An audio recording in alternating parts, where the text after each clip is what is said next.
Sir, shall I present directly to, or Yes, you can? Yes. yes, go ahead. Go ahead. You can do your presentation while Manoj Singh sir will join, and then we'll take over. Okay, sir. So, good afternoon, all. I'm welcome you for the second Dermapath Academy, second Dermapath, which is associated with Dermapath Academy and Diagnostic India Private Limited. The present analyze real-world dermatopathology case, histopathology (IHC), and educational support by Gloderma. For before starting our presentation, I would like to thank you to Dr. Sasi sir, Dr. Manoj sir, and Dr. Nandakumar sir to giving an opportunity again and trust on us, trust on Gloderma. So now I would like to introduce about the Gloderma. So Gloderma have a core purpose that is elevating lives and core values that is meaningful innovation, unwavering commitment to the quality and safety, continuous improvement, result through teamwork, and aspirational core value that is customer success above all else. Along with that, Gloderma have a 7+ first-time India brand launch, 400+ enterprise in Glodermians, and 113th ranked pharma company in the country. Gloderma has 700+ distribution network and 9,000+ associated dermatologists. Gloderma have a skilled R&D team and develop innovative formulation. So Gloderma have a product mix like antifungal, moisturizer, acne care, and hair care. Also, Gloderma have a psoriasis care, topical steroid, vitiligo care, and nutraceuticals. So Gloderma is India's first company to make all products paraben-free, sulfate-free, and detergent-free. So Gloderma always patient safety is of a paramount concern. Now I would like to introduce about our flagship brand that is Moist, the most advanced moisturizer and cleanser. In Moist, we have a Moist cleansing lotion and Moist scented bath. Also, we have a Moist LMF 48 and Moist XL. Along with that, we have a Moist cream and Moist MM. Also, we have a ketoconazole range, the most advanced ketoconazole range, which containing advanced solubilized ketoconazole in lipid phase. In Kion, we have a ketoconazole, solubilized ketoconazole in Kion Stay-On Lotion, Kion Soap, Kion Zip, Kion Tablet, and Kion Cream. Also, we have a hair care range that is alcohol-free minoxidil solution, Minoboost and Minoboost Ape, topical hair solution, formulated in lipid base and enriched with Procapel. Minoboost and Minoboost containing 360 degrees spray applicator and dropper. Gloderma is India's first company to launch novel non-fluorinated topical quinoline that is Ozorex, which containing ozone oxygen cream and lotion. Ozorex move on the Zen next. Gloderma have a tie-up with the Sanosun Baby, which is made in Germany brand, premium pediatrician skincare. So Gloderma have an international collaboration with the Man and Shoulder, the bring world-class derma tested certified with the natural and safe baby skincare product in to Indian mothers. So Sanosun Baby, German's premium baby skincare, which made with a one global one formulation, 40+ years of expertise in baby skincare and presence in 70+ countries. So Sanosun Baby till now gained the trust and confidence of 250,000+ Indian mothers. So Sanosun Baby made with more than 90% natural ingredient, 0% SLS and SLS free, and clinically tested hypoallergic. So Sanosun Baby with the milk protein and organic olive oil. So that's all about the Gloderma. Thank you so much. Now I would like to hand over session to Dr. Sasi sir. Thank you very much, Rohit. So thank you very much for support to our session. So I welcome you all to the second Dermpath CPC session from Dermpath Academy and Diagnostics India Private Limited. Today we have two winners from last time, Dr. Hiteshi and Dr. Anu. So maybe, and of course, we have Dr. Nandakumar sir with us, who is going to discuss a few cases. And we are missing Dr. Manoj Singh, but he'll be online hopefully pretty soon. There he is. There's Dr. Manoj Singh. Right on time, sir. So I'm just doing the introduction quickly. So maybe I'll quickly get Dr.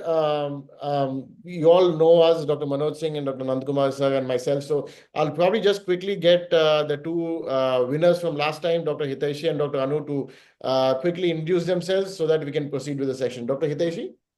Good afternoon, sir. I am Dr. Hitaishi Sethi from BJMC Ahmedabad. I'm a third-year resident. Welcome, Dr. एक कागज देते हैं. Dr. Anu? Hi, my name is Dr. Anu. I'm working as a consultant dermatologist in Kottayam district in Kerala.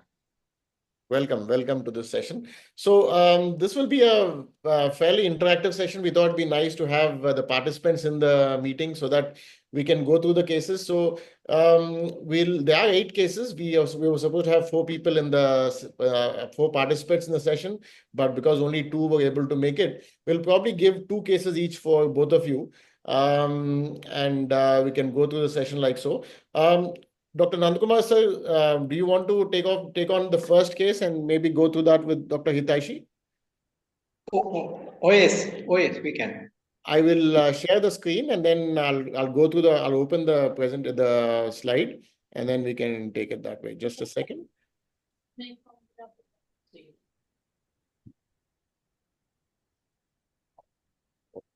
तू camera देख लो, camera को देख लो.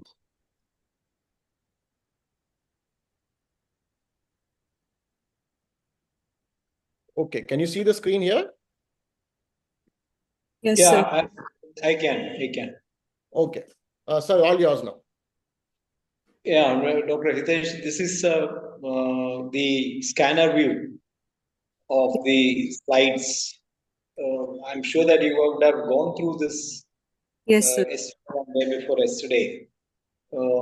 Can you please describe the findings, the scanner view first? Then we can zoom in and zoom out. Huh? Sir, this is the scanner view in which I can. Excuse me. I think Dr. Sasi, would you please tell the clinical history once again? Oh, yes. Just a second. Let me. So this is a 68-year-old male with a 2-week history of a rash on the trunk. That is what we had given. 68-year-old male with a 2-week history of a rash on the trunk. Yes. Right. Okay. Over to you. Yeah, Dr. Hiteshi. Sir, this is a scanner view in which I can see that there is hyperkeratosis and probably some parakeratosis also, because there is distinct the stain of the nucleus is somewhat visible in the upper layers. Hyperkeratosis is seen, and also I can see that the infiltrate is limited up till the it is in the upper dermis only. It is not going very much down. So these 2 inferences is what I made on my first impression, and also the retirages, they are irregular. They are not regularly placed. So I would then try to zoom in the slide and look for further findings. Please zoom in a little bit. Would you call that acanthosis? Is there acanthosis? Sir, I didn't think that this is acanthosis, because I can see that there is very slight spongiosis. There is definitely retention nuclei in the upper layers of the epidermis, but a lot of dermal lymphocytic infiltrate is there. Yeah, you are right with your findings, doctor. There is hyperkeratosis. There is the basket weave type of hyperkeratosis is there, and there is definitely parakeratosis, very evident parakeratosis. You are spot on with your finding, and I would also add that there is mild to moderate irregular acanthosis is also there. It is not regular as you would see in cases like psoriasis, but here we are seeing some kind of an irregular type of acanthosis is also there. Would you they qualify the return, the shape of the returns? Are they pointed or bulbous? They are not pointed. They are irregularly placed only, not specifically going towards psoriasis also. Like they're not very much broadened at the base. Like they don't appear like that. Okay. Can we just go closer at the site of the parakeratosis where it shows parakeratosis?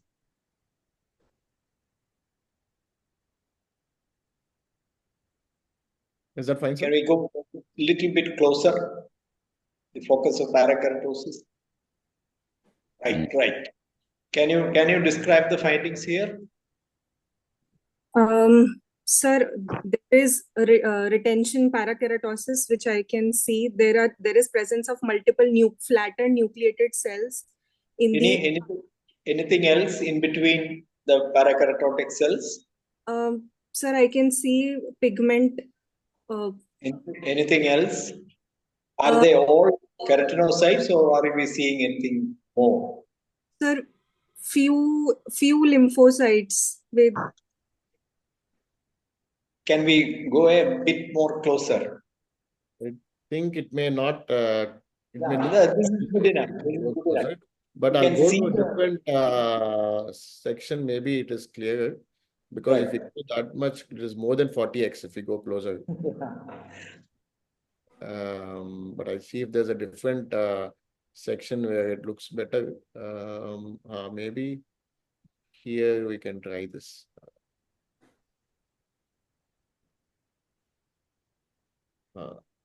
Maybe here. Yes, very good, very good. Actually, what we can appreciate is the lobes of the nucleus, multiple lobes of the nucleus. And this is seen not in lymphocytes, but in polymorphonuclear leukocytes like neutrophils, right? So yes, we are actually seeing some neutrophilic collections also among the parakeratosis. So when we find neutrophils within the parakeratotic column, we call it as, what do we call it as? Like microabscesses are there. It is a very... Yeah, we call it as Monroe microabscess. Monroe microabscesses are seen. So to sum up the findings in the epidermis, we are seeing moderate hyperkeratosis is there, parakeratosis is there, few Monroe abscesses are there, and there is some amount of bulbous acanthosis. No definite psoriasiform hyperplasia is seen. Can we go to the papillary dermis? Just the spongiosis as well, sir, here. Just try that. There is an element of spongiosis also is there. Agreed. And the dermal papillae, what do they show? There is dilatation of the blood vessels. Yeah, we are seeing, very good. We are seeing some dilated blood vessels. And here we are seeing some mononuclear cell infiltrate also. Yes, sir. The dermal papillae. And as you rightly said, looking at the scanner view itself, we can make out that the deeper dermis is completely spared, isn't it? The infiltrate is almost confined to the papillary and upper dermis. Yes, so sir. to sum up, can you just sum up the findings and offer a diagnosis or a differential diagnosis? Yes, sir. So summing up all the histopathological features, first there is hyperkeratosis, in which we can also see layers of basket weave hyperkeratosis. Along with that, parakeratosis is seen. And then as we move towards the stratum spinosum, there is spongiosis is seen. And as we move downwards, below the stratum spinosum, with the presence of multiple neutrophils in the upper layers of the stratum corneum. Also, there is in the layers below the stratum basal, we can see that the papillary that the retina ridges, they are irregularly placed on a scanner view. They are not, the hyperplasia is not regular. It is not at the same width all over the slide section. And there is lymphocytic infiltrate around the upper dermis and dilatation of the blood vessel capillaries in the papillary dermis. Yeah, the lesions are of short duration. So what possibility can we offer? Or possibilities? Sir, looking at the lesions primarily first, without seeing at the histopath, my first diagnosis, my first provisional that came to my mind was transient acantholytic dermatosis, because Grover's disease, because in that also the patient presents with typical lesions like that over the trunk, over the leg and the back. But when I looked at the slide, I could not actually see acantholysis, but I found some spongiosis. And looking at the infiltrate also, I was actually confused between 2 to 3 things. Like I also had doubt of secondary syphilis, but the infiltrate was not very much in throughout the section of the slide. And my third differential, P. rosea, pityriasis. Pityriasis. Yeah, it is a pityriasis rosea can show some amount of what we call as psoriasiform hyperplasia, but you got all the findings right, but the conclusion is not really accurate. That's all. You got all the findings right. That is how we learn dermatopathology. We try to observe the findings, and in the background of the clinical information, we try to piece together a clinico-pathological diagnosis. My diagnosis with the history and the histopathological findings would be it is likely to be psoriasis with changes of eczematization. That would be my first possibility, right? It is not a full-blown psoriasis or a plaque stage of psoriasis, but it could be an early stage psoriasis, like guttate psoriasis, because the duration is also very short. So that is my diagnosis. Probably guttate psoriasis with features of eczematization. This eczematization can result even from some inadvertent treatment the patient has taken. That itself can produce some amount of spongiosis. So this is an early lesion of psoriasis showing the Monroe microabscess, bulbous acanthosis, though not regular, with papillary dermis showing the dilated capillaries and lymphocytes. It's good to think about secondary syphilis, agreed, but there are no plasma, first of all, and there is no features to call it as secondary syphilis per se. Very good description, Dr. Hitesh. I'm so glad that you are interested in dermatopathology and you have picked up all the findings. Very good. Over to you, Dr. I would just mention in favor of psoriasis here is the hypogranulosis, sir. What is, there's no granule here. Yes. And yeah, so that's again in favor. And there are a lot of mitotic figures. That's a mitotic figure there. We see a lot of basal mitotic figures. So that's again because psoriasis is a rapidly proliferating disease. It's common to see numerous mitosis, particularly in the basal layer. And that's again a clue to psoriasis. About the spongiosis, I'd like to mention, I think in acute psoriasis and guttate psoriasis especially, or in any acute flare, I think spongiosis can be seen even without treatment, if I'm not wrong. Yes. I thought that, even without treatment, one may see spongiosis in psoriasis. This amount of spongiosis, it's not extensive. And also, I also found that focally, you may also see focal vacuolar interface change along the basal membrane, very focally patchy. And that is not against a diagnosed psoriasis. So sometimes as a junior, when you are, looking at a slide and you're thinking, is it interface dermatitis also? Then you need to look at, there's something I learned when I was looking at, and when I was learning and looking at slides. It's a predominant pattern one needs to look at. I mean, predominantly it's a irregular acanthosis with some psoriasiform changes. Even if there's focal vacuolar change, again, that's very focal, if at all, and that can be ignored, and that can be seen in psoriasis, and that, or even eczema, you may sometimes see focal vacuolar change here and there, but again, we're looking at the predominant pattern. So I would ignore that for people who may thought it is pityriasis lichenoides chronica or something else, or pleva, which is some people have given, but I thought this is a good thing to, discuss as well. Any other points, Dr. Manoj Singh? Sir? Dr. Hiteshi, Yes, our friend Lever talks about 5, 1, 2, 3, 4, 5 features of psoriasis. You would have read those. And there is one which he says actually pathognomonic of psoriasis. Remember that? Sir, hypogranulosis and... No.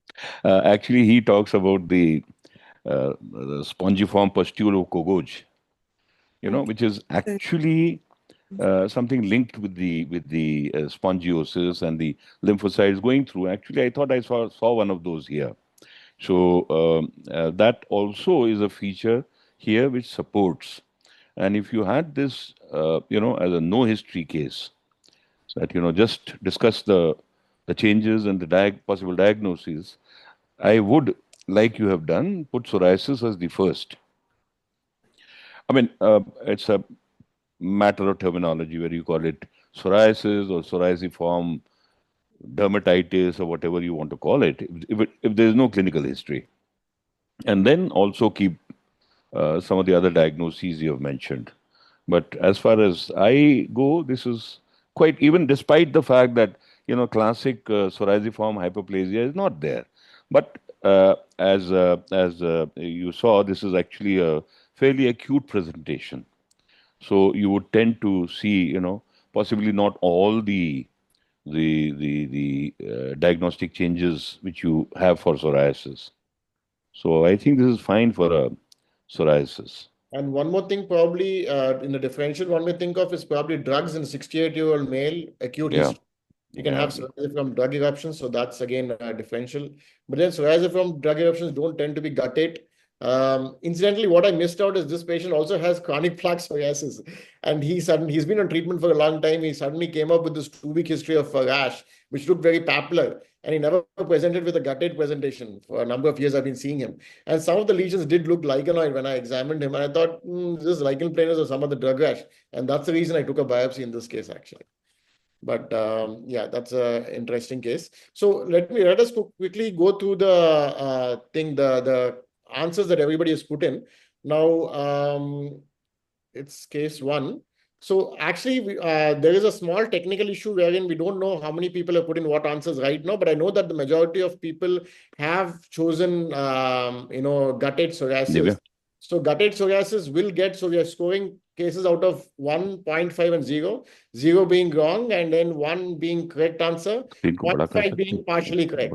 So I'll just quickly go through. Let me know if any of these you think deserve a 0.5. Otherwise, by default, everything else is 0. PLC, I think the confluent parakeratosis is in keeping with PLC, but there's no definite lichenoid change. So I wouldn't give it any point. I agree. Dr. Agree. Yes. Similarly, parapsoriasis, again, 2-week history is too acute to call anything parapsoriasis. It's a chronic condition. Mycosis fungoides, again, you don't make a diagnosis in a 2-week history. So I think we'll exclude most of that. This eosinophilic folliculitis, PRP, again, PRP, you see the alternating checkerboard pattern, which you don't.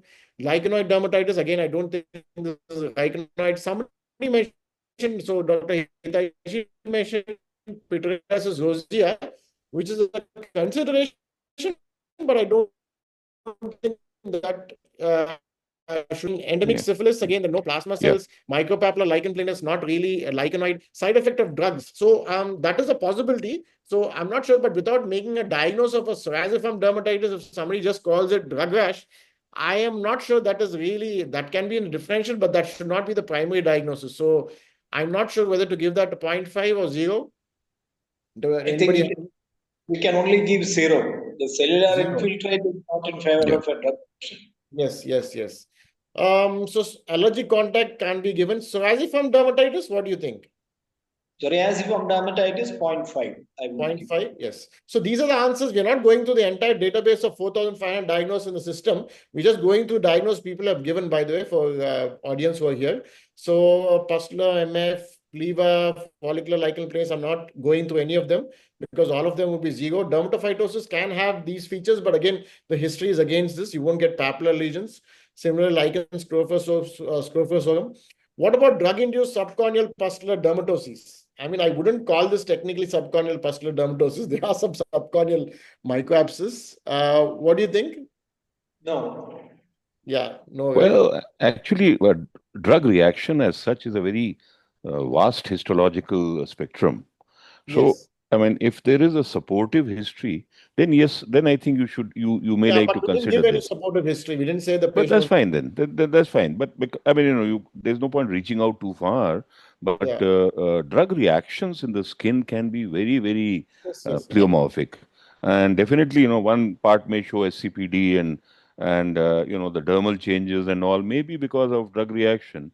Overall, also you see that in this particular case, the reason there was something else which I had thought of. If this has been a lesion which has been scratched, then some of these changes may be superimposed. So I mean, yes, but I would call it, say, 0.25. Yeah, we don't have a 0.25, so I'm going to make this bigger. Localized pustular psoriasis, the history is against localized regions. The only thing I guess is AGEP. Again, AGEP, it's the history is there's no pustules in the history either, and neither histology. It's really florid enough to call it AGEP. So Yeah. I'm not going to give that any marks. So I think we'll submit that as such. So only 1 mark for psoriasis, gut rate psoriasis, and 0.5 for that. The lichen planus, I think, just talk a few seconds about this. This is not a lichenoid morphology. This is a psoriasiform morphology. So, lichen planus as such, you should stay away from, I think, in this particular morphology. Yes. I mean, the earlier lichen planus as well as this one, because, these are actually, at times, these are the, clinical or histological differentials. Not in this case. Right. Okay. So we'll go on to case number 2. Dr. Manoj Singh, sir, since you're here, you can probably take this case with Dr. Anusara Phillips. So Dr. Manoj Singh, sir, Dr. Anusara Phillips is a consultant. Consultant dermatologist. Yes, consultant dermatologist, right, Dr. Anu? Yes, sir. Yes, dermatologist. So this is the case 2. Again, the history is a 63-year-old laborer, female, with a lesion on the right cheek, slowly enlarging since 6 months. So that's the history. And that's a low power view. Dr. Anu, what do you think? Dr. Anu? Yes, sir. The history kind of biased me, but on scanner view, it's a very, very basophilic lesion, predominantly dermal with a lot of cystic spaces. Yeah. And on higher magnification, I felt the lesion, the cells were kind of pleomorphic and atypical, with few nests of these clear cells, which looks like sebocytes, sebaceous cells. I could not appreciate much of peripheral palisading or stromal clefting.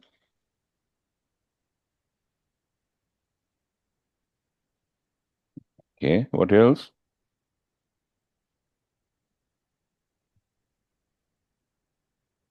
And these cystic spaces kind of like an adenoid, like a adenocarcinoma possibility I was thinking, or something which has a sebaceous differentiation.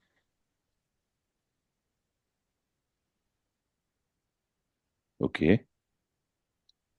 But if you are thinking of a carcinoma, what would you like to, would you like to go a little further? What type of carcinoma? What type of adenocarcinoma?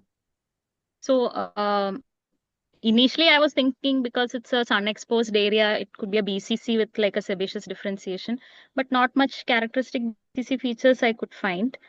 Then other possibility, because of the multiple like a cribriform appearance it had, whether it was adenoid cystic carcinoma. Mm-hmm. Then because there are a lot of sebaceous cells, whether there is a sebaceous carcinoma also I was thinking.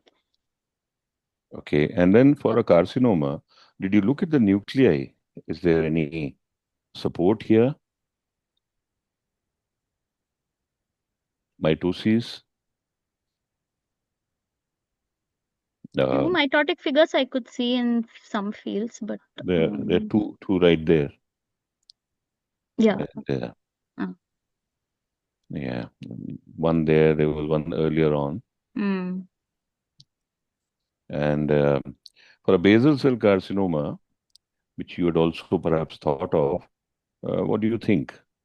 Can this be some variant of a basal cell carcinoma? BCC, not much of peripheral palisading I could see, or stromal clefting also not very apparent. There is this BCC with that's adenoid cystic variant of BCC and the sebaceous variant. So those two had, especially with that very blue basaloid appearance of the tumor. But I'm really not sure what this case is. My diagnosis also not. I'm not very confident with the diagnosis. We were talking about mitotic rate and anisonucleosis. What do you think of the nuclear profiles here, are they suggestive of some kind of a malignancy or?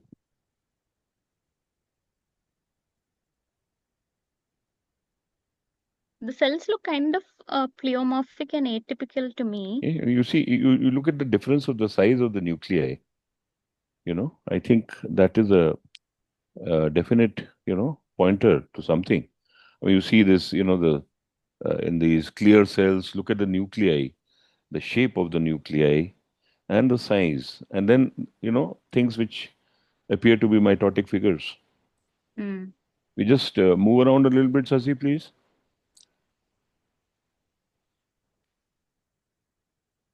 Let me know where you want me to stop. Just slowly cruise around. Let's see.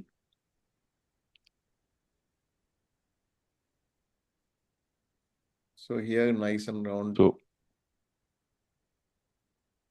So Dr. Anu, what do you think this lesion may be? Clinical, do we have in this? Clinical, I didn't have. I didn't put the picture actually. I have the picture, but I didn't put it for the audience. Unfortunately, the way just tell. So it's a small yellowish. It's a small yellowish nodule, small nodule about 0.5 centimeter on the cheek. And here actually you can make out that there is this lower part. Just go to the upper epidermis. The other side. Yeah. So it also seems to be kind of taking off from the epidermis. Yeah, I guess. Even though the epidermis and the lesion are distinctly separate, but in this area, for example. So what diagnoses would you consider, Dr. Anu? So I had put either adenoid cystic BCC or BCC with sebaceous differentiation, then adenoid cystic carcinoma or a sebaceous carcinoma I had put. Okay, but okay. Dr. Nandakumar, what would you call this? Yeah, the good differential diagnosis, Dr. Anu. May I ask from which college you graduated? Did you post-graduation? CMC Vellore. Very good, very good. I'm just asking because you are from practicing in Kerala. That's all. Right. Good. Again, observation part is very good. You have picked up almost all findings. Possibility of a BCC with sebaceous differentiation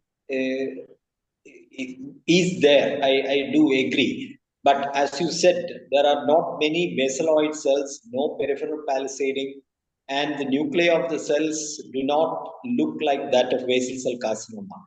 BCC with sebaceous differentiation should show dominantly basal cell carcinoma with areas showing sebaceous. That is not seen here. And the mitotic figures are few, very few. Is there any necrosis? No necrosis is seen. Can between BCC with sebaceous differentiation and sebaceous carcinoma in between, there is another lesion. What would you call that? Sebaceoma. Why can't this be sebaceoma?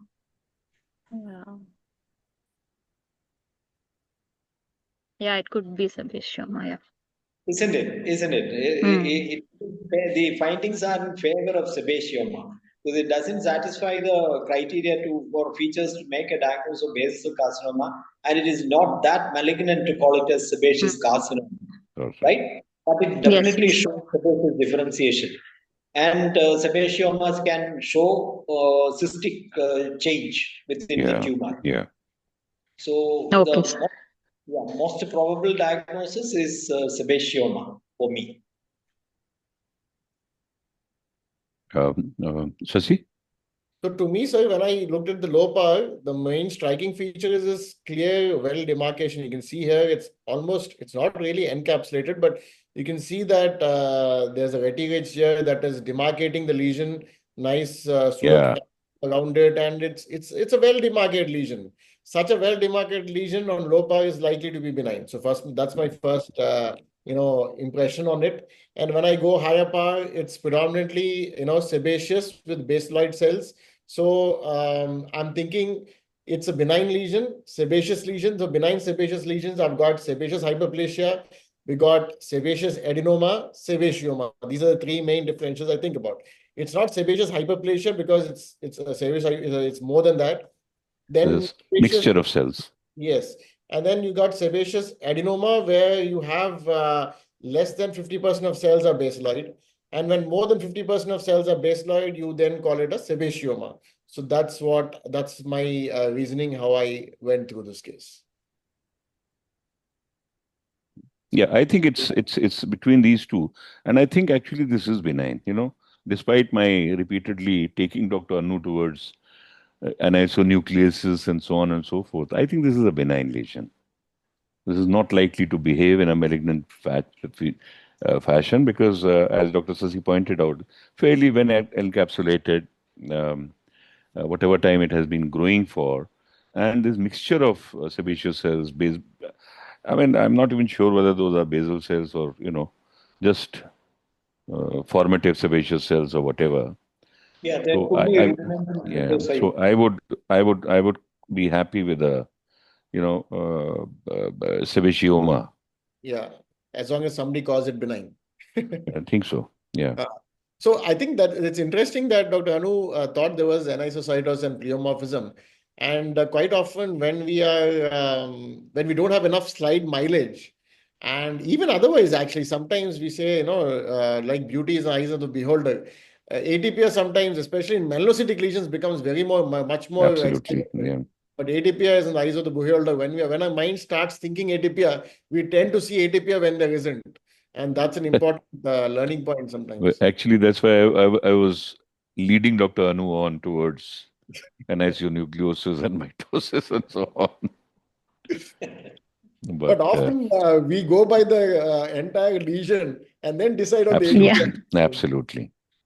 Yeah. Absolutely.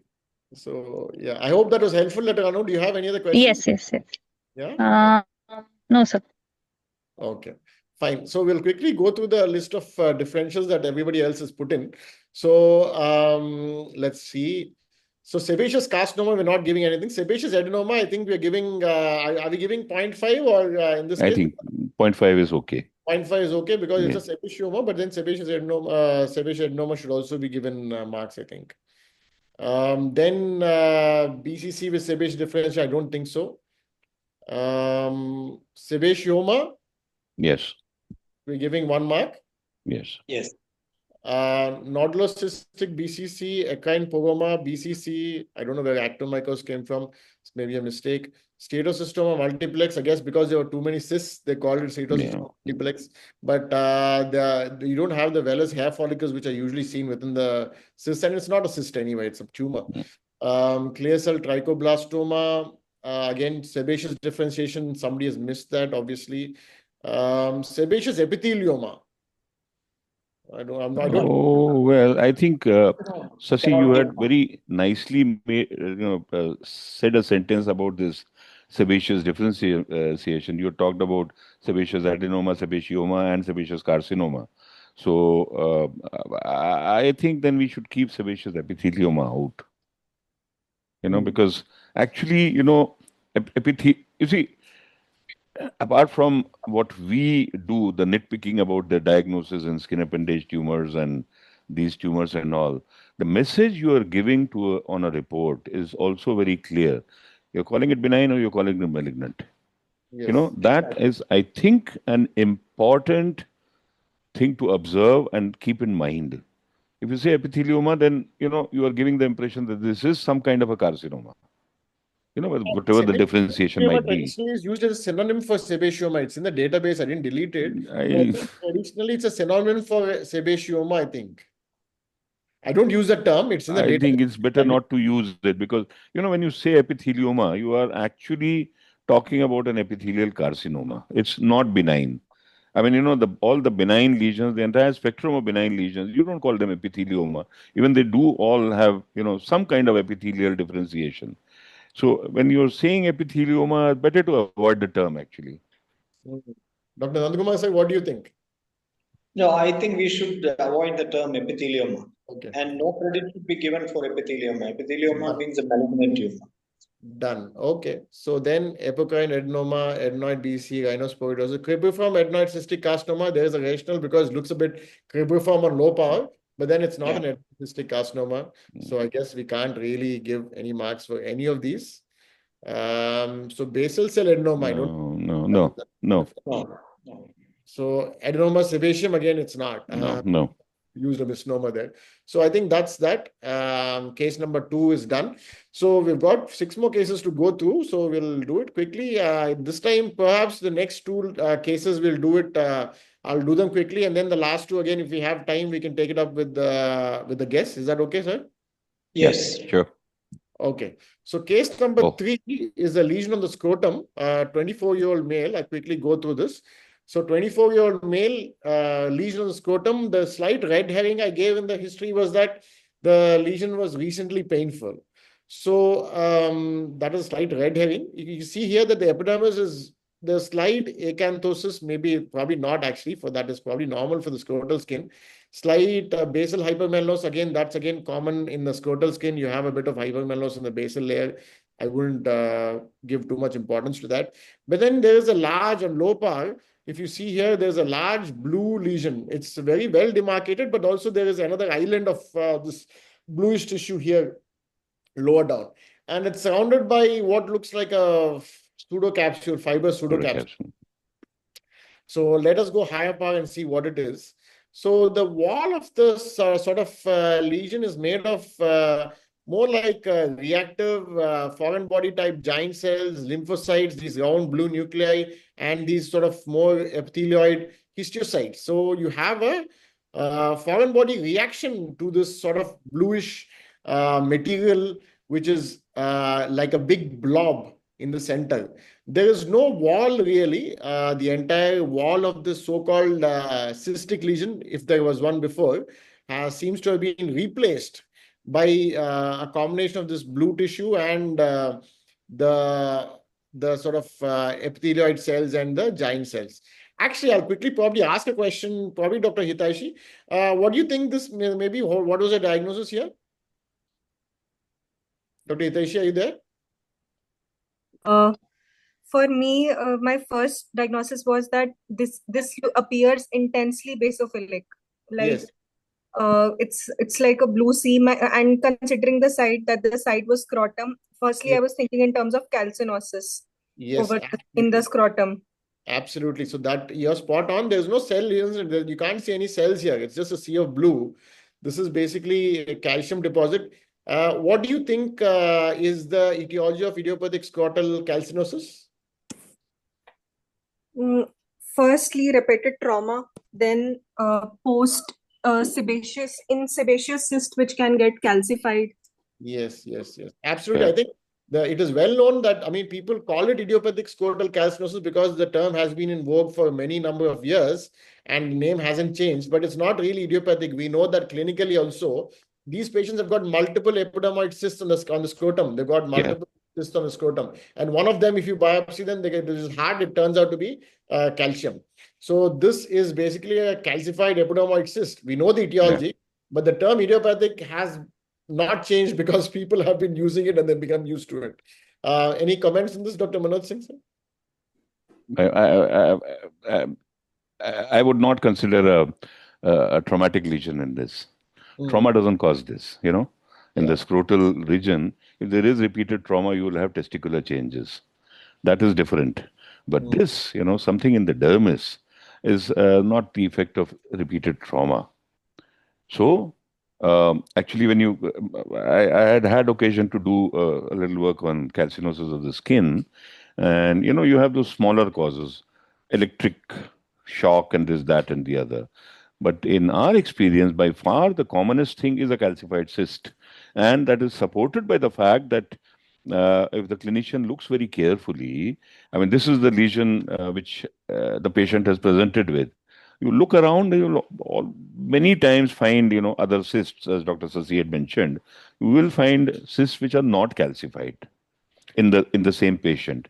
So whether this is a tendency for a person to get cysts more often, because everybody doesn't have these, and one or two of them get calcified, that is a question which is still, being asked. But I think this is a calcified sebaceous cyst. Yes. Dr. Nandakumar sir, do you have any comments to add before we move on? No, it is a well circumscribed lesion, so it is likely to be a calcified epithelial cyst. Yes. And by way of academic interest, if you want to confirm that it is calcium, one can do a special stain to make sure that it is calcium. Isn't it, Dr. Hideshi? Yes, sir. Von Cosa staining can be done. Yeah, that's all. Excellent. So we'll go on to the answers that everybody has submitted. There are only 11 answers, which is good. So idiopathic scrotal calcinosis scores number 1. I don't think you're giving any marks for steatocystoma or multiplex, but what about calcinosis cutis? I mean, they've not called it idiopathic scrotal calcinosis. Despite the clear sight and history, should we give calcinosis cutis 0.5? At least I think calcinosis cutis is, at least as far as the diagnosis is concerned, because this is a fairly commonly used term for this same kind of a lesion. So I think you should consider this. 1 or 0.5? I think you should give 1. I think 1. You think 1? I think 1. Okay. Because there is a lot of terminological differentiation, between confusion between these two terms. So I think calcinosis cutis also should be considered. I think probably it won't make a difference to the patient as far as whether you call it idiopathic scrotal calcinosis or calcinosis cutis. Exactly. Yeah. So I guess 1 is not a bad this thing. I agree with you on this. So 2 out of 3. Pilar cyst, again, there's no cyst change here. No. Epidermoid cyst, again, you can't really place epidermoid cyst. So if you're giving calcinosis cutis 1, then idiopathic calcinosis cutis cannot be given 1, I guess. I think so. Epidermal cyst, dermoid cyst, angiokeratoma. What about dystrophic calcinosis cutis? No. If it is calcinosis cutis, where is the dystrophy? So this is a badly mangled term. Point is that it is calcinosis cutis. Why dystrophic? Dystrophy or some kind of a. I guess dystrophy within the epidermoid cyst cause calcinosis cutis is what they were. So then it's a dystrophic epidermal cyst within brackets calcium. Yeah. It's not a calcinosis cutis, which is dystrophic. Yeah. What do you think, Dr. Nandakumar sir? How strict are you on this point? I don't think we should give any credit for that. Leave that out completely? Yeah. Or 0.5? They've at least identified calcium. Well, okay. Fine. 0.5, I think I agree with. But the point is, you don't use dystrophic for this term. It's a dystrophic epidermal cyst. And one important thing which Nand had mentioned, I think we should also keep in mind, even though my findings in whatever, 30, 40 cases I reviewed at one stage, that many of the associated lesions were sebaceous cysts, but an epidermal cyst also, as we know, anywhere in the body, it can get calcified, So, calling it that this is a sebaceous cyst may be a bit of a more of a fine-tuning. So it could be an epidermal cyst of any other this thing also. Yeah. Because there also you see calcium. Yes. So 0.5 to the calcium for the calcinosis cutis I'm giving because we have got 0.5 on that. Yeah, sure. So that's fine. Case 4 as well, I'll go through quickly for lack of time. So this is a 64-year-old male with a lesion on the forearm, slowly enlarging since 1 year, query SCC. So 60-year-old male. So the history is slightly worrying because it's an elderly gentleman and the forearm is a site, which is a photo-exposed site. And if you look at low power, what you're seeing is a fairly well demarcated, though you're not seeing this edge. We were discussing this earlier when we were going through the cases. You can make out that the lower border is slightly smudged, and so is the lateral margin to some extent, because this lesion was cauterized, and maybe Dr. Manoj will later go through the changes in more detail. But you can see the clearly warty lesion. You see this church spire type of pattern almost. You see, then you see tired parakeratosis.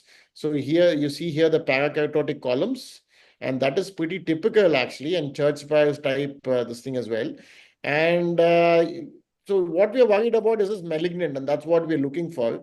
But when we look at malignancy, we are looking at atypia, we're looking at basal and mitosis that are higher up. But here the cells seem to be maturing very well from the basal layer.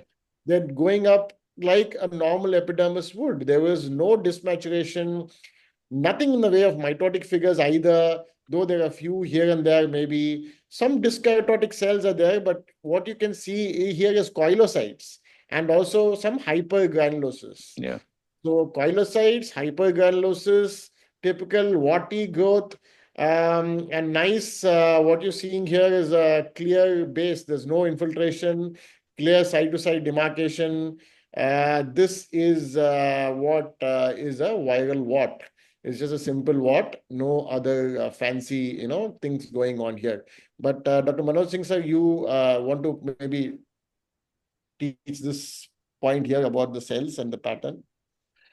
No, as you have just summarized in a few words that these are nicely maturing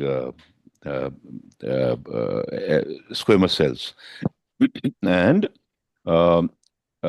in a wart also, as you know, when there is a papilloma virus infection, the epidermis does tend to proliferate more than normal.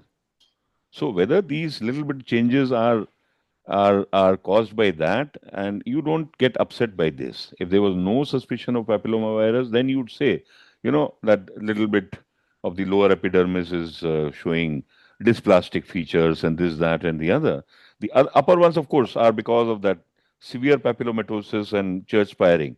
That these are actually, these are things which are going up like this, coming down like this. So these are multiple step sections at various levels. So, I think this is changes you were pointing out. Cautery. I must say, in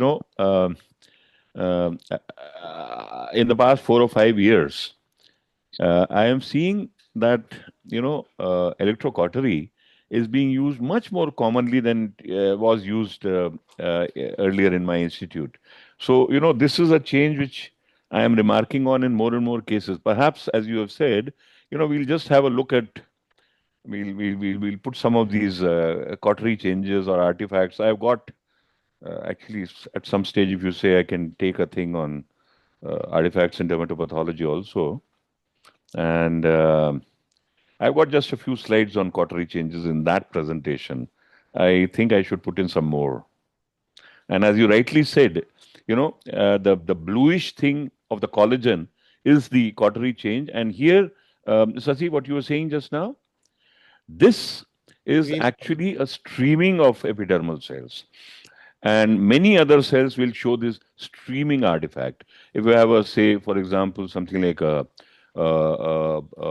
neurofibroma or something, that also may show streaming. Leiomyoma may show streaming. Epidermal cells characteristics show this, that, the cells. Here also you can make out in this follicle that, and near the margin, things are, showing a distinct orientation. All these are actually because of the, when you have the current passing through the tissue, the cells tend to get oriented that way. On this note, I would like to just mention to people who are doing cautery, I recently had a case where somebody, suspected malignancy. So they cauterize the lesion and then send me a biopsy from the base. Malignancy. I could only see cautery changes if you cauterize the base. Exactly. And the lesion, and then you take a biopsy with punch bias on middle, it doesn't help, unfortunately. Exactly. It won't help. So and when you're using cautery, use it in the cutting mode and take a deep lesion so that you're not actually damaging the epidermis. So you have to go deeper. It has to go into the middermis. If you do a cautery and at this level, the entire epidermis shows artifactual changes, and it'd be impossible to differentiate malignancy from, what looks like viral changes here. Yeah. Interesting from our point of view that, interesting change. But from the diagnosis point of view, it's, actually damaging. Yes. So we should... Dr. Nandakumar, sir, do you have anything else to add to this case? Yes, on this image, for beginners who are learning dermatopathology, most of our diagnoses are made under scanner view. The architecture of the lesion, if you appreciate the architecture of this lesion, 70% of the diagnosis is made. Then we go to the closer view and look at the finer points to arrive at a final diagnosis. So the architecture of the lesion is an exophytic lesion, papillomatous growth. The differential diagnosis, the only differential diagnosis that one may consider with this architecture is a squamous papilloma. But if you look at the cytological details, it definitely shows change and that clumped keratohyalin granules. And there are no papillary core with dilated capillaries. So squamous papilloma is out, and this is the filiform wart. Yeah. Right. Okay. So we'll go quickly through the answers. So case number 4, the only answer I'm going to give is for Verruca, which is 1 point. We're not going to give any other points to anything else. Yes. Verrucous hyperplasia, psoriasis from warty dyskeratoma, seborrheic. No, I'm not giving anything else, even for acanthoma or seborrheic keratoma. No. Only 1 point, rest are getting 0. Okay. So I'm surprised a lot of people thought this is carcinoma, and somebody even called it TVC actually, which is interesting. Maybe the juniors, Dr. Hitaishi and Dr. Anu, do you have any doubts about this case? Do you think there is a reason why people may have suspected this is a malignant? I think even I had the same problem. Initially, some of the diagnoses were not showing. So we were thinking that's not the diagnosis. That's why. Yes. And after that, maybe that could be the issue. Okay. Dr. Anu, what did you think this could be? This was Verruca, but initially it was not coming, sir. So then I thought maybe it's a malignancy. That's why that option they've removed or something like that we were thinking. So one thing about the spread of diagnoses, TVC it is not. You agree? Yeah. Because TVC, first of all, it is T. The tuberculosis has to be there in some form or the other. Verruca cutis is the reaction of the tuberculosis. So if you don't have tuberculosis, then you don't think of a TVC. And there was one other interesting diagnosis. Yeah, what Dr. Sasi says, I also quite agree that any kind of a carcinoma or malignant proliferation, yes, absolutely. The scanner, a carcinoma may look like this at times. But very important change which you are seeing here, that these are not carcinoma cells, first of all, what Dr. Sasi had shown. And then, of course, the fact that higher up you see the coelocytes. Also, these are benign cells, all of them. They are maturing nicely. So this is not the change of a carcinoma. And there are carcinomas of the skin which can have this kind of a, exuberant appearance, but this, no. I think I would just stick with a viral lesion in this. Okay. So we've got 4 more cases. Maybe we'll get Dr. Nandakumar sir to maybe go through this with Dr. Anu. We'll just do 2 cases with the guests, and then I can discuss the last 2 cases quickly. Dr. Nandakumar. Dr. Anu, can you please tell the findings? On scanner view, it's a predominantly a deep dermal lesion. Sorry, slightly. I'll just go to the history. This is a 34-year-old female with a lesion on the left breast, slowly enlarging since 6 months. Right? 34-year-old female. Yeah, go ahead, please. The epidermis appears slightly thickened on scanner view, but otherwise it's a kind of a well-circumscribed lesion in the deep dermis. The main pathology resides in the deep dermis, isn't it? Yes. Yeah. Yes. What do we see? What do we see there? So there are these thick collagen bundles interspersed with these spindle-shaped cells. Absolutely. So differential. What are those spindle-shaped cells? So the differential, like a keloidal dermatofibroma with keloidal morphology was what I was thinking. So you thought it was dermatofibroma. So the spindle cells were histiocytes. That's what you were thinking. Yeah. Are they histiocytes?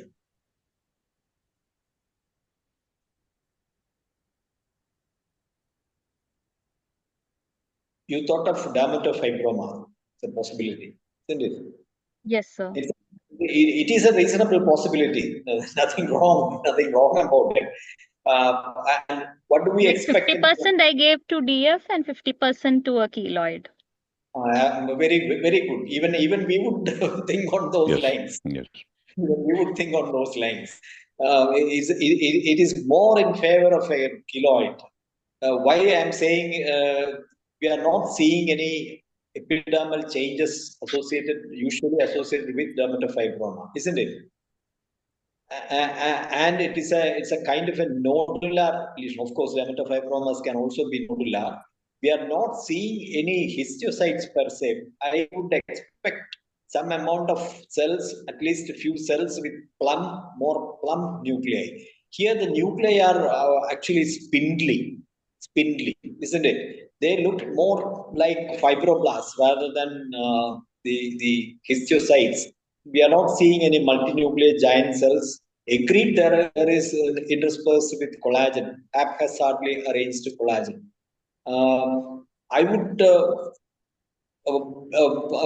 prefer a diagnosis of keloid with this slide. Good that you thought about these two possibilities. Yeah. Absolutely. Yeah. I think one feature maybe slightly against dermatofibroma also is the lack of inflammatory cells. Normally, you see a bit more lymphocytes and inflammatory cells also in dermatofibroma. And the peripheral, you see the splaying of collagen in the periphery where the, cells intersperse between the collagen bundles, which is lacking here. You see that in dermatofibroma. And but what is Nandakumar sir? How would you then differentiate this from keloidal dermatofibroma? Therefore, which Dr. Anu thought. Why would you already discounting that? If you want, I mean, we can do immunohistochemical stains. Will not help. Whatever will not help. It may not help. It may not help. But if the lesion is extending to the deep dermis and the subcutis, I'll be very cautious in calling it as benign. That's the only thing that has to be kept in mind. But this is well within the dermis. So we can conclude that is a benign lesion. Absolutely. I would, in fact, I would agree with the first half of Dr. Anu's description. I think this is a keloidal dermatofibroma with a proviso. When we talk about dermatopathology, 40 years ago, we were talking very, very clearly. I mean, there were two distinct populations of human beings. One was a dermatologist, one was a pathologist. And, there was no interaction between the two. Now, of course, we have two dermatopathologists. First of all, you want to know what the gross shape of this lesion is. Is this a punch biopsy from a larger lesion, or is this virtually all that there is? Because, as you very rightly said in the first place, it seems to be, at least margins you don't know, but it seems to be encapsulated. And if it is encapsulated, there are two features supporting a dermatofibroma. One is this encapsulation itself, and the second, even though the collagen is very suggestive of some kind of a keloid, but in a keloid, I don't think there should be so many of these, parent cells, whatever they are, fibroblasts or whatever they are. In a keloid, you expect to see much more this kind of a fibrosis and fewer in-between cells. So I am actually more in favor of a, dermatofibroma which has, fibrosing very well. Oh, okay. Like here, actually right here, what you were showing in the first place. One area there is nice collagen is there, nice pink collagen. The other area there is much less, It's actually, not forming the collagen bundles. A keloid would actually be more synchronous, not show this kind of a range.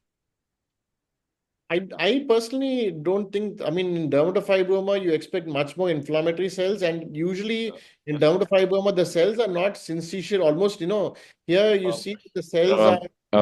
I am now, Dr. Sudhir and I are working on this. We are pulling out our cases of dermatofibroma because actually my concept, when in my first book, I had written something about the thing which we call dermatofibroma as being of three patterns at least. One is the kind of immature cells. One is the angiofibroma, which they may be a predominant angio area in this.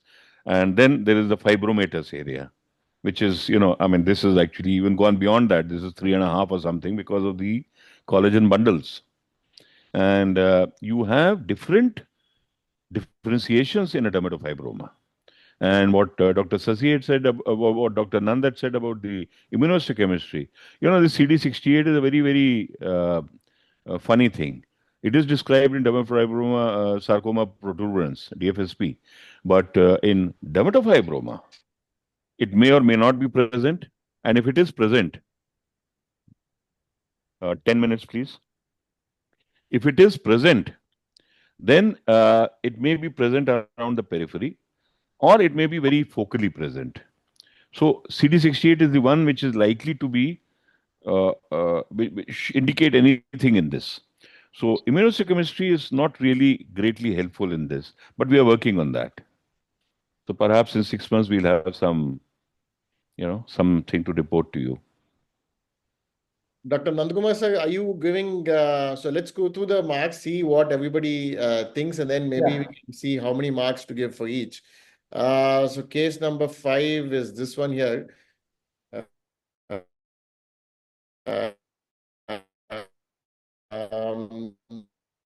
So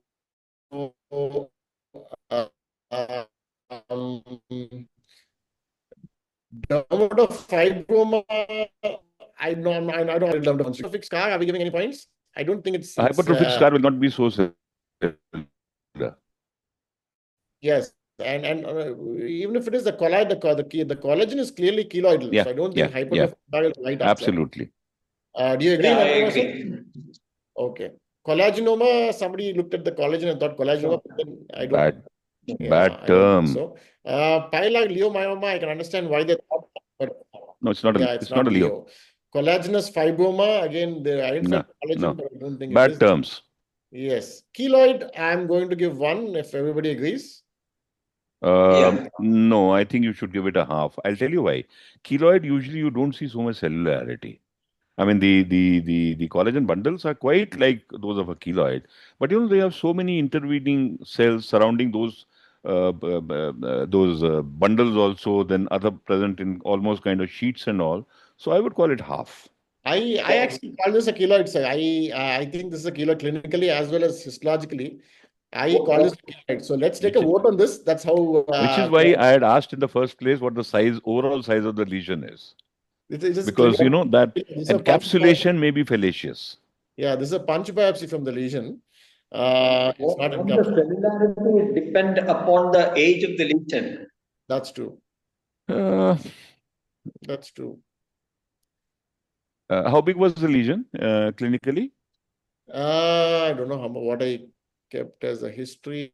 I can't remember now. I said lesion. I can't remember the size. Which but one? I think the breast one? Yes, 1 by 3 centimeters or something. It's a size enough for a keloid. Well, yeah. Okay. Give it 1. Okay, then atypical intradermal smooth cell neoplasm ductus. Not smooth cell at all. Mammary Paget's nodular. Then angiomyxoma, interstitial, cellular DF, no. Dermatofibroma, keloidal. Keloidal, that's yes. I think you should keep that. Dr. Nandakumar sir, are you giving 1.5 or 0 points for this? Let's take a vote on out of 3, best of 3. So what are you giving this, sir? If we decide on one diagnosis, I think my diagnosis would be keloid. Yes. 0.5 for dermatofibroma keloidal. Keloidal dermatofibroma, okay. Yes, I am on the same opinion. I would probably give 0, but since Dr. Manoj Singh sir I would call it, I would want to give it 1 because I think this is, at least in this shape, it's a keloidal dermatofibroma. Then we'll give it 0.5 based on... 0.5 kar do. Yes. Yeah. Then I don't think we're giving any of these. Nothing. No. Excellent. So we've got 3 more cases to go quickly. So that's been submitted. Let's see. Next case number 6 is 18-year-old male presented with a hard asymptomatic swelling on the right cheek for 1 to 2 years, slow in progression, hard non-tender skin-colored mass on the right cheek measuring 2 by 3 centimeter in size. So maybe Dr. Manoj Singh sir, you may want to go through this with Dr. Anu. Anu, spotter.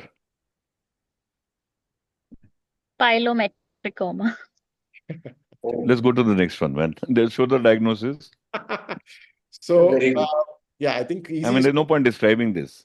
Yes, yes. Yeah. Clear cells, well-demarcated lesion. Yeah. I think we have to discuss a bit of calcification that is there, pilometricoma, which is also there. So, it's part of the lesion. yes, part of the lesion is calcified. Through them in detail, but we'll have to mark them. So, myxoid pilometricoma is a 1.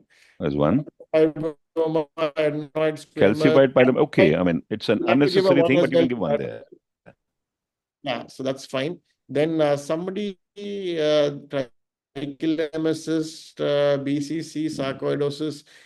We're not giving any of these any answers. And definitely osteoma. Yeah? It is not. Yeah. So osteoma cutis is not. That's also not it. Yeah. So I think 4 cases to go. Yeah. So you can maybe just stick to Dr. Anu, and because she's given the right answer, she can maybe go through this as well, which is a quick one. Okay. Case number 7, 24-year-old female complaining of reddish raised lesions on both hands since 2 weeks. Few erythematous asymptomatic papules with scent, but also multiple hypopigmented macules in the history, and that was a bit of a red herring. But the histology is interesting. So this is of the necrotic papule, so called. So I think this is a good section to look at.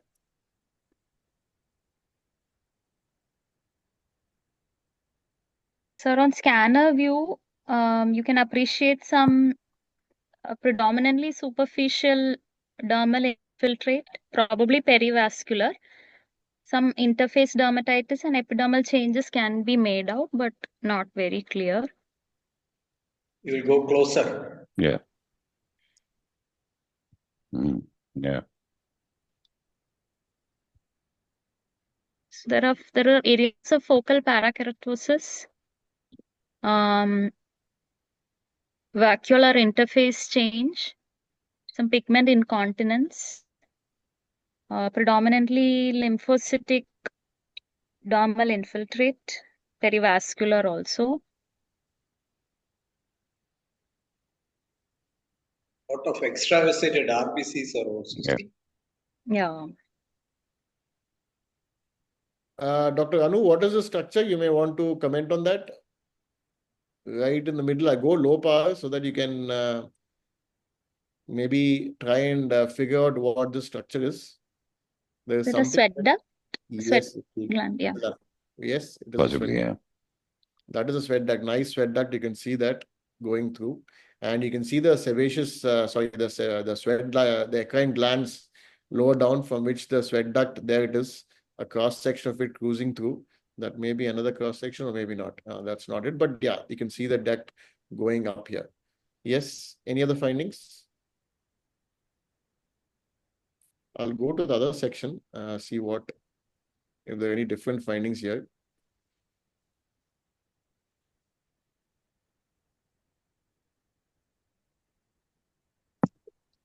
Anything you want to comment here?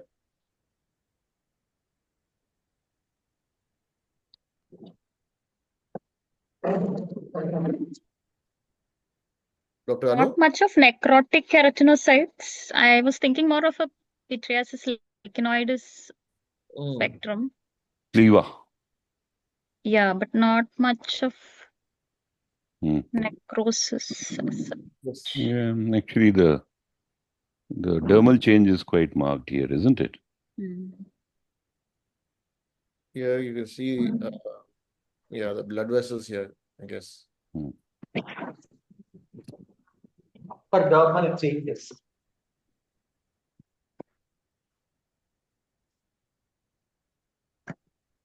So here So Dr. Manoj Singh sir, maybe you want to go through the rest of the findings, help out Dr. Anu, and we'll close this case, see what you think. Well, Dr. Anu, what are the significant changes here? as you had mentioned, actually this is a fairly localized lesion, isn't it? Around the peripheries, it's the lesion itself and the changes are much less marked. They are much more in the center, isn't it? And then there's a lot of extravasation of RBCs. All that stuff you see. This is, clinically it would show up as a hemorrhagic lesion. Trust. And again, as you had started off discussing, epidermal changes are actually much less marked. It's more in the upper dermis. And also, then if you look further, go down, this again is some kind of a, some structure is there. This is something. And there are 2 or 3 others of, so this, whatever change it is perivascular, periductal, and it's going down. It's not only in the upper dermis, it's also going down into the mid-dermis. So now what would you think of for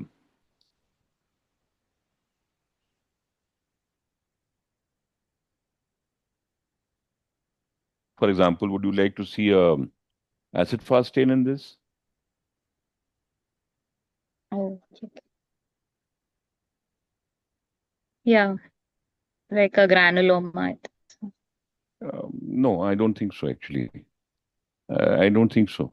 Because, I was just looking at those, clear cytoplasm cells. But I don't think this is leprosy at all. This is something else. What do you think this is?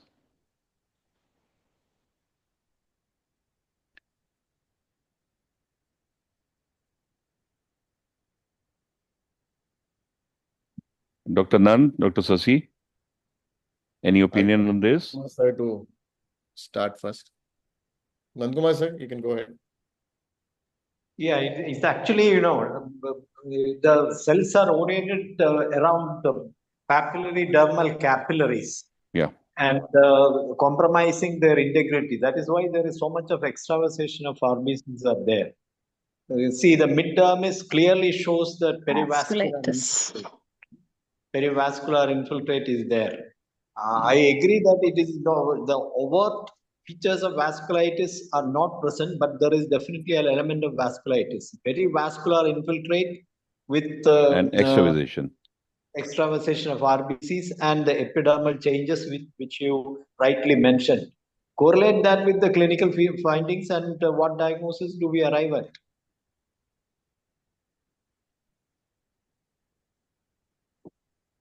The clinical history was also very suggestive, isn't it? So here I thought there was a bit of vacuolar interface change, and there is spongiosis. There is. Yeah, I think he mentioned that change. It's focal, but it is definitely there. There's a lot of exocytes or lymphocytes, spongiosis, and there is also parakeratosis. Often in PLC, PLEVA or PLC, we expect more confluent parakeratosis, but that is more in an established. So this is a very acute lesion, and you're seeing focal vacuolar interface change here. And here near this sort of eccrine duct, for some reason, it's become more confluent. So my thoughts were, when I looked at this case, I thought, could this be an insect bite reaction or PLEVA? These are the 2 things I was thinking of. Yeah. Given the vasculopathy, but insect bite reactions usually have more eosinophils. Much more edema. And especially when there's this much of infiltrate, usually you expect a bit more edema actually. And here the infiltrate is actually going quite superficial and deep. You can see the bit of infiltrate around the eccrine glands as well. Not much, but there is a little. Based on this, I favored PLEVA, given the clinical history especially. Yeah. This is not an easy case. The histological diagnosis of PLEVA is not always straightforward. We need the clinical correlation. Then only we can call it as PLEVA. But I think absolutely this particular slide shows features which can be, put together, can be called as PLEVA. I think PLEVA would be the most probable diagnosis. Even the clinical history, I guess, especially because we said central necrotic crust, asymptomatic papule. Yeah. So I think that is the clue here. Young lady, 24-year-old. So let's go through the answers quickly, and we've got one more case to go through. Pleva is on top. So Very I nice. think that one. Now PLC, somebody has called it, but I mean that's really I don't really differentiate PLC and pleva on histology because they both have overlapping features depending on the stage of the lesion you diagnosed or you biopsy. But I'm not. Should we give that an answer? No, because you see the changes. I mean, the dermatopathology is clinical and histological, kind of continuum. Yeah. And there's no way this is a chronic lesion, isn't it, Dr. Anu? This is not chronic. Yeah. I mean, absolutely not. PLC, yes, PLC, and as Dr. Sasi says, pleva, PLC can be overlapping, can be similar, but one is acuta and one is chronica. So that distinction I think is very clear here. This is not a chronic looking lesion. This is something which is happening, is bubbling. So I don't think PLC you should consider at all. Not even 0.5? No, And why? no 0.5. Why? And the clinical implications are also different, isn't it, Dr. Sasi? Yeah. Between the two. The clinical implication is also different. Yes. Okay. Are we giving any points to ESC, bullous erythematoformis, secondary? They are part of the differential, but I mean, I think it's fairly okay. And again, Dr. Anu, as I was trying a little while ago, Dr. Sasi was leading you on with that sweat duct and all that, no?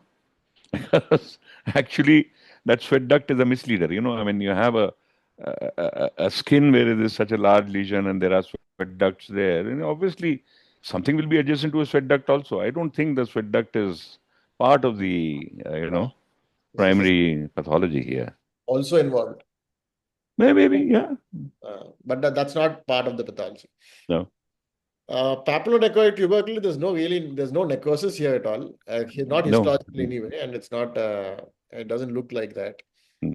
Follicular, no.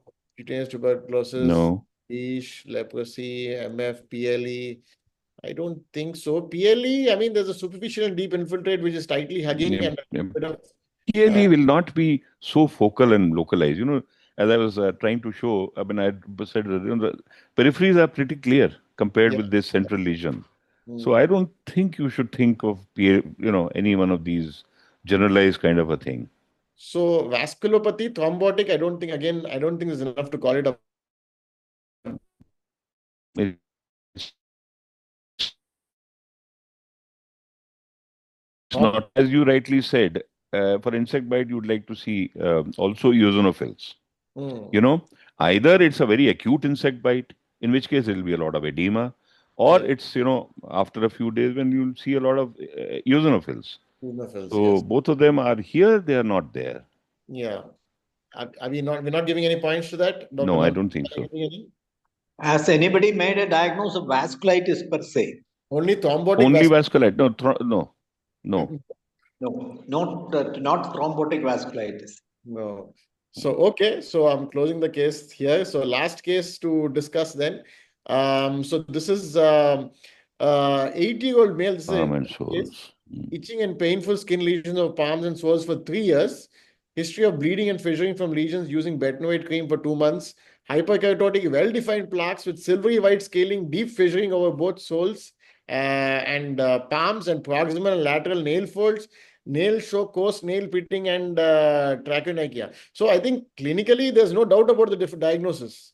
But histology is interesting. So do you want to go through this guest or shall we quickly discuss this? I think you just point out the significant changes because we are now almost 25 minutes over time. Yes. So the histology shows a very nicely huge hyperkeratosis. You can make out this is acral skin given the amount of compact hyperkeratosis here.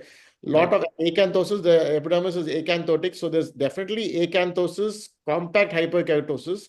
And the acanthosis is fairly regular. I mean, it's not psoriasiform typically. You don't see the bulbous elongation of retiridges, but the retiridges are elongated. But then on the acral skin, when the retiridges are elongated due to any means, because of even eczema, hyperkeratotic eczema, they look like that.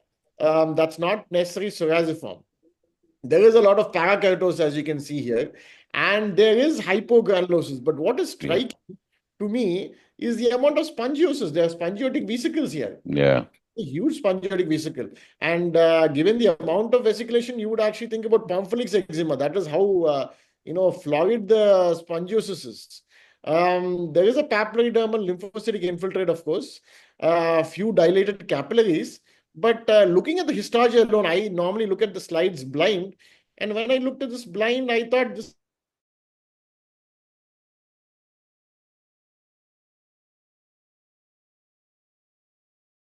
I mean, there are subcorneal vesicles, but there are more lymphocytes than actually neutrophils here.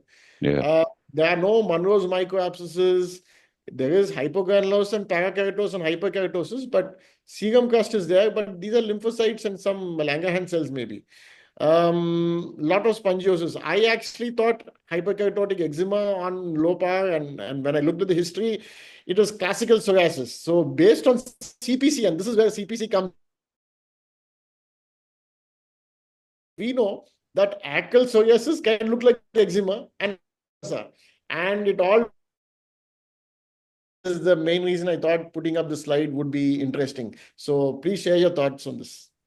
I think presence of hypogranulosis is a clue that it could be psoriasis, isn't it? Yeah. Yeah. Yes. Yes, that's true. Dr. Manoj Singh sir, did you think anything else? Did you think this is classical psoriasis, this picture? Histology? No, classical it isn't. Yeah. Because, the extent, like unless there's a biopsy from the sole of the foot or something, so much actually, and that the hyperkeratosis seems to be out of phase with the changes lower down, Yeah. So, I mean, it could be that this is part of the normal, this thing. In the hand, you don't usually see so much keratin.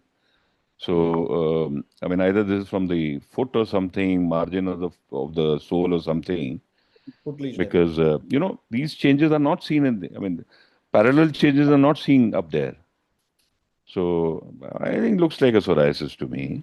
Dr. Anu and Dr. Hitaishi, did you have any doubts about this case? Were you amused by the findings, or were you puzzled by the findings? I was like thinking whether it could be like a PPK because of the very young age of onset. Right. Usually not inflammatory.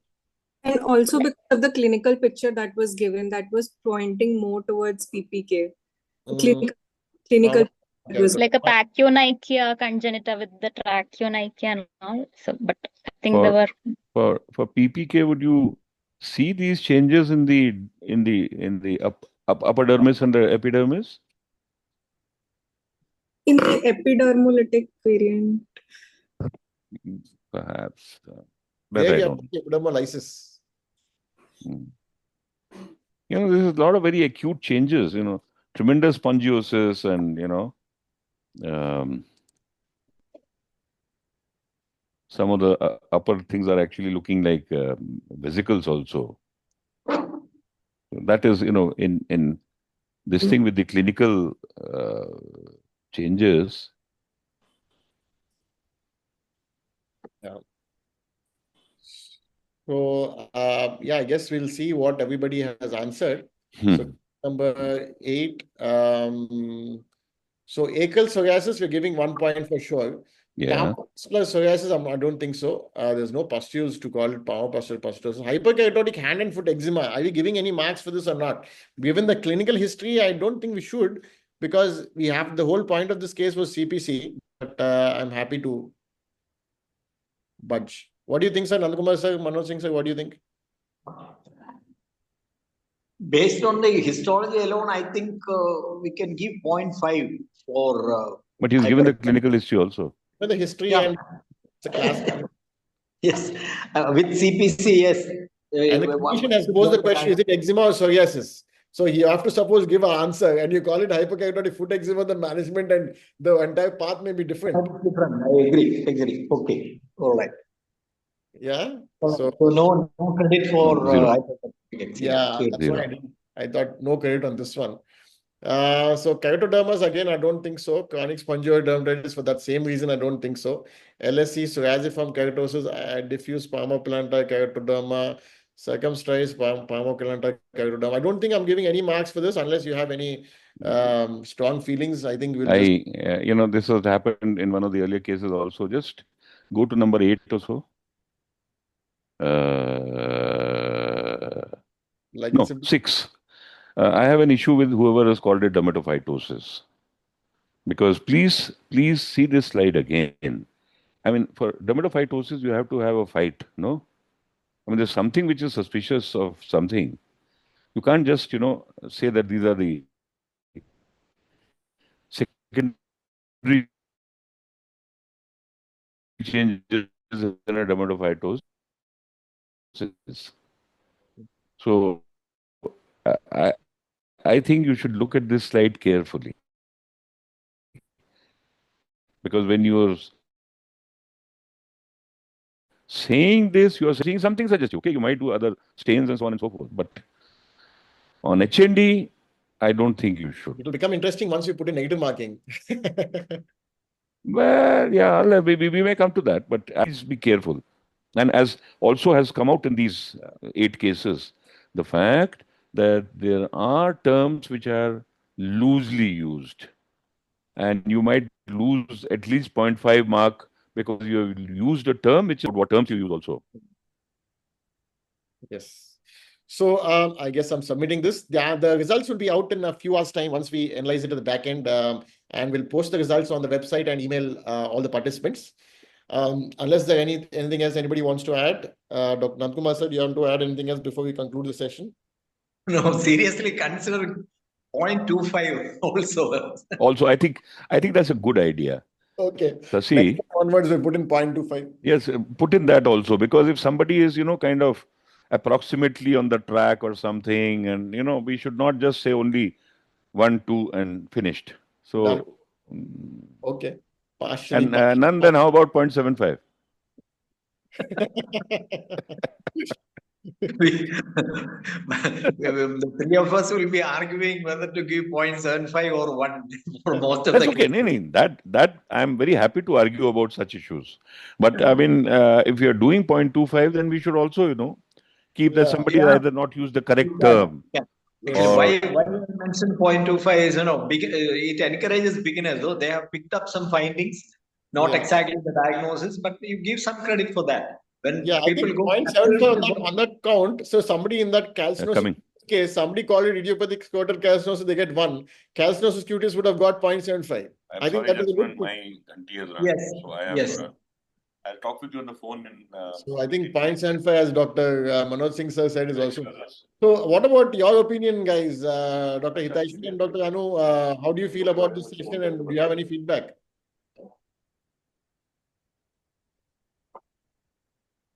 Sir, the session has been good, like both the CPCs have been good.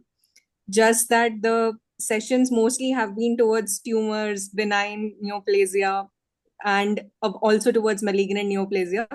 So for me, as I'm just a 3rd year, it becomes a little bit tough at times to actually get to the exact diagnosis, but I am able to rule out certain things. But to get to that exact thing, like it can be a developing lesion, I think I need to practice much more and see a lot more slides to actually come to the final diagnosis. I think you're doing very well at your stage. If you diagnose benign malignant, I think that's more than enough, and that's you're doing well, I think. And benign malignant, and try to identify the cell type. I think you would be doing very well at your stage. Dr. Anu, any feedback on this? Yes, sir. Very good sessions, especially during my post-graduation. Actually, we used to have monthly CPCs, which were actually very good. But our Dermpath posting used to be in our 1st year of PGs, which was of no use. But I think towards the end of your post-graduation, you'll get to know, you'll be able to correlate much better. So I think this will be very useful, especially if you're in training also. Yes. Excellent. So I think Dr. Manoj Singh sir has left the seat. So thank you very much for joining in. And next time we'll have a few more winners joining us for this session. And until then, thank you very much. Goodbye. Thank you, sir. Thank you, sir. Thank you. Bye-bye. Bye. All the best. Bye, sir. Bye-bye.